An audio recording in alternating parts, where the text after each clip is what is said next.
कहानी के शुरू में हम एक आदमी को देखते हैं। अपने चेहरे को ढका हुआ था और एक आदमी को बांधा हुआ था। वो अपनी बंदूक की गोलियां निकालकर उस आदमी की जेब में डाल देता है और बंदूक अपने पास रख लेता है। फिर उस आदमी के सीने पर एक चीप डिवाइस लगाता है जिसके रिमोट को भी उसने अपने पास रख लिया था। उस आदमी से कहता है कि तुमने मेरे लिए कोई रास्ता नहीं छोड़ा। उसको चाकू से जख्मी करके वहाँ से चला जाता है। हम उसकी डिवाइस पर एक चीप मैसेज और उसके चीखने चिल्लाने की आवाजों को सुनते हैं। इसके बाद सीन शिफ्ट होता है कुछ दोस्तों पर जो अपनी पढ़ाई पूरी करके जंगल में कैंपिंग करने आए हुए थे।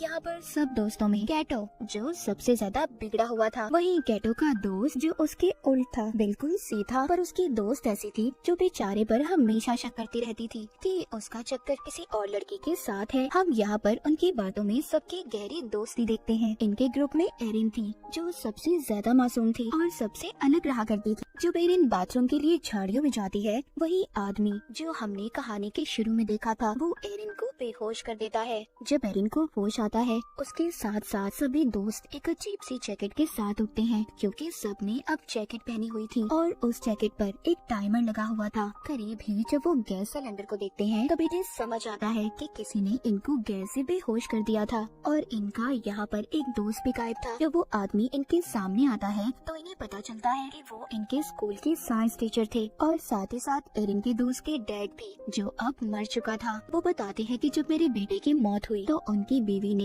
इस सदमे से अपनी जान ले ली जिस वजह से उन्होंने अपनी फैमिली को खो दिया। अब उन्हें ऐसा लगता था कि कहीं न कहीं इन दोस्तों में से ही कोई कातिल है जिसने मेरे बेटे को मारा होगा। वो कहते हैं आज तो तुम्हारी दोस्ती का इम्तिहान है। वो जैसे ही अपने हाथ में लिए रिमोट को दबाते हैं, सबकी जैकेटों पर लगी हुई डिवाइसेस ऑन हो जाती हैं। आज तो टेस्ट में सिर्फ वही बचेगा जिसके पास सबसे ज्यादा वक्त होगा। इसके बाद वो अपने आप को ही गोली मार लेते हैं। ये देखकर सब काफी ज्यादा डर जाते हैं। अपनी अपनी जैकेट्स को निकालने की कोशिश कर रहे थे पर वो निकलने का नाम नहीं ले रही थी। उन्हें समझ नहीं आ रही थी कि आखिर टाइम की खत्म होते ही होगा क्या। वो देखते हैं किसी के डिवाइस में बहुत ज्यादा टाइम था और किसी के पास बहुत कम। उनकी सबसे बड़ी परेशानी ये थी कि दूर दूर तक उनके लिए कोई मदद नहीं थी और इनके टीचर ने सबके फोन्स को भी तोड़ दिया था। अब उन्हें समझ नहीं आती कि वो सच में एक बड़ी मुसीबत में है। एक दूसरे से लड़ने लगते हैं पर अभी भी कुछ को ये मजाक लग रहा था। जब ये आगे जाते हैं तो इनको अपना दोस्त बॉबी मिलता है जो एक पेड़ से लटका हुआ था। बॉबी की दोस्त उसको आजाद करने के लिए आगे बढ़ने वाली थी। तभी दूसरी दोस्त कहती है हो सकता है ये चाल बॉबी की हो, हमें यहाँ पर फंसाने की, क्योंकि इसने ही हमें यहाँ पर बुलाया था।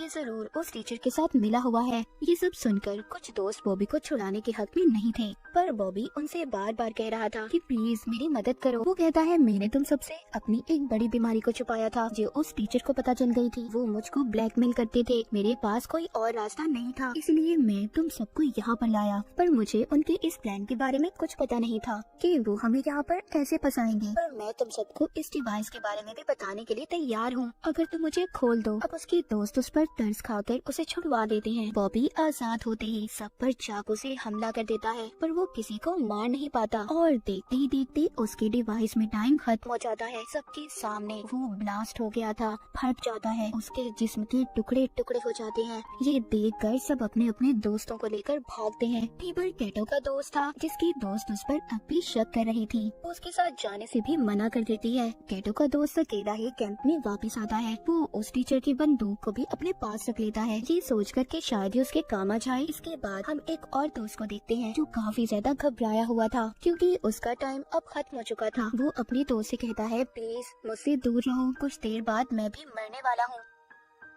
पर तभी जब इसकी एक और दोस्त इनके पास आ रही थी तो ये गलती से उस पर फ्लैशलाइट से हमला कर देता है जिससे फौरन ही उस लड़की की जान चली गई थी। पर होता कुछ ऐसा है कि उस लड़की के पास जो टाइम बचा था वो सारा इस लड़के को मिल गया था। वो बहुत परेशान हो गया था। इनकी एक सहीन दोस्त कहती है जिसको अब सब कुछ समझ आ गया था हमारे डिवाइसेस में कुछ ऐसे सेंसर्स हैं जो इंसान मारेगा तो उसका सारा वक्त दूसरे इंसान को मिल जाएगा, बिल्कुल पबजी की तरह। हथियारों की बजाय बचा हुआ वक्त दूसरे इंसान को ट्रांसफर हो जाएगा। उस टीचर ने जानबूझकर ये सब किया था कि सब एक दूसरे की जान ले सके अपनी जान बचाने के लिए। सब सुनने के बाद सारे दोस्त एक दूसरे के दुश्मन बन गए थे क्योंकि सबको अपनी जान प्यारी थी। दूर खड़ी एक दोस्त भी इनकी सारी बातें सुन रही थी, जो थोड़ी पागल थी। उसके चेहरे पर उसकी नीयत साफ नजर आ रही थी क्योंकि उसका टाइम जो खत्म होने वाला था। वो एक लकड़ी का टुकड़ा उठाकर सब पर वार करने लगती है, पर सभी वहाँ से भाग गए थे। अब यहाँ पर नजर आता है सब दोस्तों का असली चेहरा। सभी एक दूसरे की जान के दुश्मन बन चुके थे। दो दोस्त जल्दी से दोबारा कैंप की तरफ भागते हैं क्योंकि उनके पास अभी भी एक फोन था जो वो कैंप में ही छोड़ आए थे, मगर उसमें भी सिग्नल नहीं थे। इसलिए ये फोन को लेकर ऊंचाई की तरफ भागते हैं। उधर एरिन को कैटो का दोस्त अपना पार्टनर बन जाने का कहता है और दोनों आगे मदद के लिए निकल पड़ते हैं। उधर दूसरी तरफ इनकी एक और दोस्त जो अपने शिकार के तलाश में थी क्योंकि उसका टाइम खत्म होने वाला था। जब ये कैटो को अपने पास आते हुए देखती है तो उस पर हमला कर देती है, पर अचानक कैटो अपनी जान बचाने के लिए उस लड़के से कहता है, तुम कहती थी ना कि मेरा दोस्त तुम्हें धोखा दे रहा है, उसका चक्कर किसी और लड़के के साथ था। हाँ, वो कोई और नहीं बल्कि तुम्हारी बेस्ट फ्रेंड है, जो मुझे उसके फोन से पता चला। उस पागल लड़की को एक और मौका मिल गया था किसी की जान लेने का। ये अपनी ही दोस्त के ऊपर चाकू से हमला कर देती है, पर वो दोस्त एक ही झटके में उसके ऊपर वार करके उसी को मार देती है। अब उस लड़की को भी गेम की समझ आ चुकी थी कि भले कैटो ने उसे मरवाने की कोशिश की, पर यही रास्ता है इस गेम में सरवाइव करने का,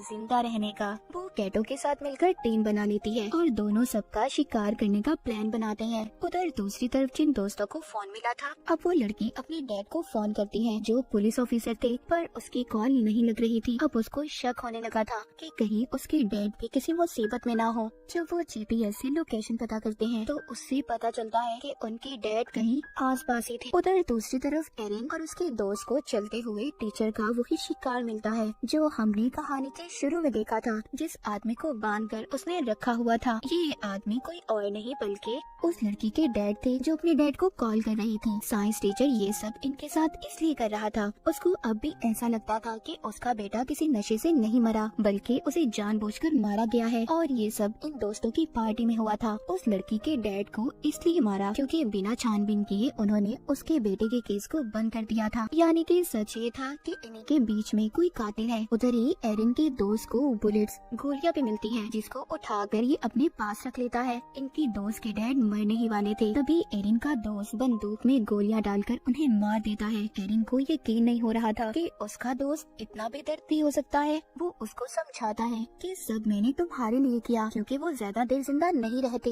वो मरने ही वाले थे और उनको मारने से कम जो उनका बचा हुआ वक्त है वो तुम्हें मिल गया। एरिन का दोस्त उसको बंदूक देकर कहता है, तुम इससे खुद को महफूज कर सकती हो, ये तुम्हारी हिफाजत के लिए है क्योंकि जीने का हक है तुम्हें। और खुद वो कैटो की तलाश में निकल पड़ता है क्योंकि उसे ऐसा लग रहा था कि साइंस टीचर के बेटे उनके दोस्त का कातिल कैटो है, क्योंकि उस दिन पार्टी में वो नशे वाली दवाई वही लाया था। अब एरिन अपनी उसी दोस्त से मिलती है और उसको उसके डैड के बारे में बताती है। ये सुनकर वो बहुत ज्यादा रो रही थी। एरिन कहती है, अभी हमारे पास रोने का वक्त नहीं है, हमें जल्दी रिमोट को ढूंढना होगा। वो इन दोनों को उस रिमोट को ढूंढने का कहती है और खुद कैटो के पास जाने का फैसला करती है कि उसकी जान खतरे में है। उधर कैटो को भी उसके दोस्त ने ढूंढ लिया था। इन दोनों की बहुत ही खतरनाक लड़ाई होती है। उस लड़ाई में कैटो ने अपने दोस्त को मार दिया था। फिर कैटो अपने एक और दोस्त को मारने की कोशिश करता है और आखिर में कैटो ने उसकी बंदूक लेकर उसे भी मार दिया था। जिस दोस्त को उसने मारा था उसके पास सबसे ज्यादा टाइम था, जो सारा अब कैटो को मिल चुका था। लेकिन कैटो को तो इस गेम में जीतना था, वो अभी भी पास कहाँ आने वाला था। वो एक और दोस्त को मार देता है। कैटो अपने आखिरी शिकार की तलाश में था, जो एरिन और उसकी एक और दोस्त थी। जैसे ही उनके पास जाता है, एरिन की दोस्त इस पर बहुत चिल्लाती है कि उसने उनके सभी दोस्तों को मार दिया, पर वो इसकी तरह कातिल नहीं बनना चाहती थी, इसीलिए इसे चाकू से जख्मी करके भाग जाती है। पर भागते हुए वो सोचती है कि अगर कैटो भी मर गया फिर भी तो इस गेम में एक ही बचेगा, इसीलिए वो अब एरिन को मारने की कोशिश करती है और उसकी तरफ बंदूक कर लेती है। यहाँ पर कहानी का सच तो कुछ और था। एरिन की दोस्त उसको बताती है, उस लड़के से मुझे बहुत नफरत थी, वो स्कूल में हमेशा मेरे से ज्यादा नंबर लेता था और उसकी वजह से मुझे स्कॉलरशिप भी नहीं मिली। उस दिन मैंने उसकी ड्रिंक में दवाई मिलाई थी, पर मैं ये नहीं जानती थी कि वो सच में मर जाएगा और मैंने ही अपने डैड से कहकर उसके केस को बंद करवा दिया। वो एरिन को बंदूक देकर कहती है, मुझे मार दो, जिंदा रहने का हक सिर्फ तुम्हें है। पर एरिन ऐसा करना नहीं चाहती थी। तभी पीछे से कैटो आ जाता है और एरिन की दोस्त पर हमला करके उसे मार देता है। एरिन की दोस्त की जान उसकी गोद में निकलती है। कैटो के पास एरिन से कम वक्त था और अगर उसे जिंदा रहना था तो उसे जल्द ही एरिन की जान लेनी होगी। लेकिन वो यहाँ पर ये भी जानता था कि एरिन के अंदर इतनी हिम्मत नहीं है। बार बार वो एरिन को गोली चलाने पर उकसा रहा था। एरिन बहुत सोचती है पर उसे नहीं मारती। उसकी टांगों पर गोली मार के उसकी डिवाइस के हवाले छोड़ देती है। आखिर में कैटो भी ब्लास्ट होकर मर जाता है और एरिन इस गेम की विनर बन चुकी थी। उसने इस गेम को जीत लिया था। वो डिवाइस भी खुद ब खुद बंद हो जाती है। थोड़ी देर बाद सुबह हो गई थी। एरिन जंगल से बाहर निकलती है। उसको एक आदमी मिलता है जो अपनी गाड़ी पर था, पर एरिन का ऐसा हाल देखकर वो मदद करने से इनकार कर देता है। कहानी के आखिर में एरिन की हमें खतरनाक मुस्कुराहट को देखते हैं। इसी सस्पेंस के साथ ये कहानी यहीं पर खत्म हो जाती है।